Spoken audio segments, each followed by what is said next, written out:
single day I feel the pressure. Diamonds in my eyes, I know I'm special. In the gym, I gotta get my reps up. In the gym, I gotta get my work in. I can't leave it on the chance, let's make it certain. Yeah, I had to lose it all to find my purpose. Yeah, but I won't do that twice, it made me nervous. Let's get to work in. I'm like, Good morning, welcome back to the channel, and as you can see behind me, the car is sitting there and we've done some new updates to it. Now, it has been about a month since the last video, and well, this is something that I really wanted to get done before I got into my new house, purely because it would be one of the more expensive modifications that I felt was necessary for the car. So if you come with me over here, I'll show you what's changed. So as you can see, finally we've had another update to the GR Yaris, and this one, well, being the biggest I think of all. So as you can probably tell by the actual stance of the car, yeah, we've done wheels, tires and suspension sort of, well, all at once. So very, very happy with the way it's come out. You can see it sits a lot lower, looks a hell of a lot more aggressive, and it actually fits, I think, the way that it should have looked. It's still pretty high off the ground, as you can see, so I can actually still fit my whole phone almost underneath it. Actually gone with the same set of wheels that I had on my last car, which was 57DR Rays. These are in the exact same width and offset as the wheels that I had in the 86, so they are 18 by 9.5. I just don't think there's a better looking wheel for a forged wheel as well. Obviously T37s or something, but again, more expensive. I like the look of these. So they are a 9.5 width, different offsets, and we are also running obviously a staggered tyre setup. So 265s in the rear, and I think 245s in the front. Plus 22 on the rear offset for the wheels, and then plus 38 on the front. And fitment wise, it's pretty close to being perfect. So as you can see, the rears fit perfectly, and obviously there's a bit of camber, natural camber from the suspension setup we have that I'll get to in a minute. But on the front as well, you can see it's pretty damn close to being perfect. Sits out a little bit, but a bit of poke never hurt anyone, I don't think. Also, a massive shout out to House of Wheels for hooking me up with these wheels. If you are looking to buy your next set of JDM genuine wheels, please visit their website. I will leave a link in the description down below and get your next set there. These guys hooked me up. They're awesome, awesome condition, and yeah, really can't be happier. It's very difficult to find Graham Lights JDM wheels with staggered offsets, so to find these the way they were was just awesome. The plus 22 on the rear makes such a difference just with how nicely it actually feels out the rear guard. One thing that I found even on the 86 was with the plus 38 all around, it still sat in a bit too much on the rear. It was good on the front like it is now, but the rear, obviously because it's a wider fender on the rear, just didn't sit in as well. So I think the plus 22 really helps with that, with the offset of that tire and the wheel, and yeah, really couldn't be happier. And obviously they are a wide tire, as you can see, so it looks nice and beefy from the rear, which is really cool. And yes, overall very happy with the way that it's come out so far. I've never actually run coilovers on any of the cars that I've had. I've always done lowered springs mainly because of the price point, but I thought if I was going to send it, might as well send it properly. So I did do coilovers on these, and I have done some D2 street coilovers.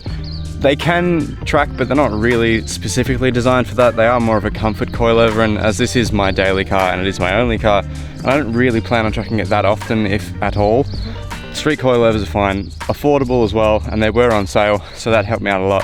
Haven't had any rubbing issues yet, and I just thought from about the 30mm, 20mm drop you get from springs, which run about 500 AUD, these were just a better price because these have up to like 100mm in change in whatever direction you want, compared to the 40-20mm that you can get. And again, when you get towards the 40mm springs you can buy, you're getting near like 700-600 bucks. So just for me, it was a no-brainer to go for actual coilovers. So not really experiencing a car before with just stock suspension and then going to coils, I wasn't really sure of the actual difference that you'd sort of feel when driving. And I've got to say, since having the actual coils on, having the car sit a lot lower and nicer, it does feel different. The steering feels heavier, but you sort of feel more connected and you feel like way more planted. So I've got to say, for the actual upgrade, tires and suspension of course, and the wheels, have been like the biggest difference that I've seen in like the driving experience of the Yaris. And just the overall looks, it looks so much better sitting on the floor, not so high up. I know it's meant to be like a rally homologation model. Yes, rally cars obviously sit so high off the ground, but this is a street car and it looks way better in my opinion like this. Obviously, I have installed some parts of this car myself, but suspension wise wasn't really too sure, to be honest, and with my current living setup it's very difficult to get flat ground, and when trying to sort out coils obviously you want to be able to make sure you're setting things to the right points. So I did actually get these installed at Formula Tech Performance in Bibra Lake, Perth. If you're looking to get anything done, again automotive, just go there, save yourself the hassle and get it done properly. There's no dodginess or anything weird that happens there. It all gets done properly. It's all good pricing, doesn't rub anywhere, and yeah, so happy with it. So I guess all we have left now to do is go for a drive and yeah, see how it is.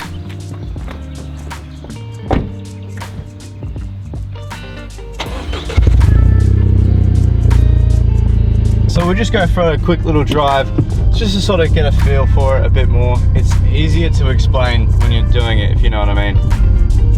But yeah, it does sit obviously a lot lower than it did, but it's still at a height that is like very dailyable.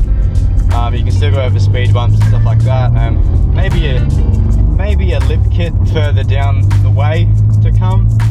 But even then, with that, it's still easily 120, 130 mil off the floor, which the legal limit here in Australia at least is it has to be over 100, which is pretty forgiving when you think about it. It's really not that bad at all. It still gives you like a bit of freedom to, you know, do something with your car.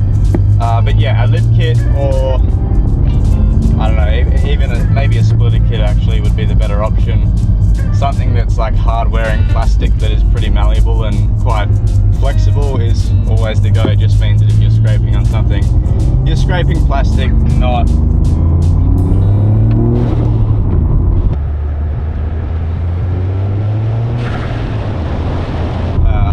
your actual bumper, which is never something good that you want to have to happen.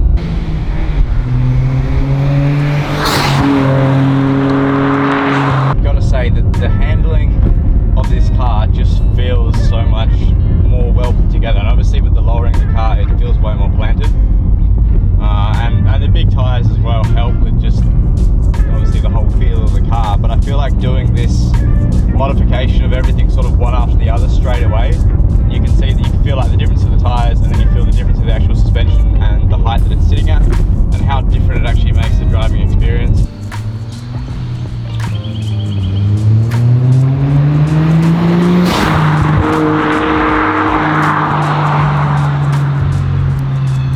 One of the main reasons as to why I actually bought, oh well actually, this is a good test, there's a speed bump, so let's see how we go with this. Fine, no worries.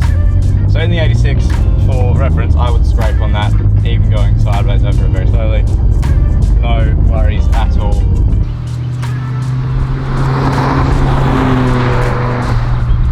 For me, it's like, it's a good looking car, but I definitely don't think it's the best looking car from factory, and it needs work. And I think sitting it on the floor a bit more, putting it on wider wheels that actually feel the arches makes such a difference to the car. I think it looks so much better now, and I'm really, really happy with where the car is at the moment. So I've had the car since December, so what's that, like 10 months of ownership, and so now I've done wheels, tyres, suspension, we've done intake, exhaust. Everyone that's seen the car since the wheels have gone on is saying you need to track it, you need to track it, you need to track it, and hopefully I can put it on the Cargo Raceway track soon enough and get some content and laps of that as well. I think that would be really, really cool. But we will continue to build. Where we go next with it right now, I wouldn't be 100% sure, but yeah, I'm just going to really enjoy the car. I'll leave it there, and I will see you guys in the next video. Every single day I feel every single day I feel the pressure. Double up the work, let's make it extra. Working so my mother get a rest, yeah. Working like I never knew I'm best, yeah.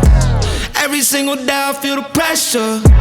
Diamonds in my eyes, I know I'm special. spec wise, actually gone with the same set of wheels that I had on my last car, which was 57DR Rays.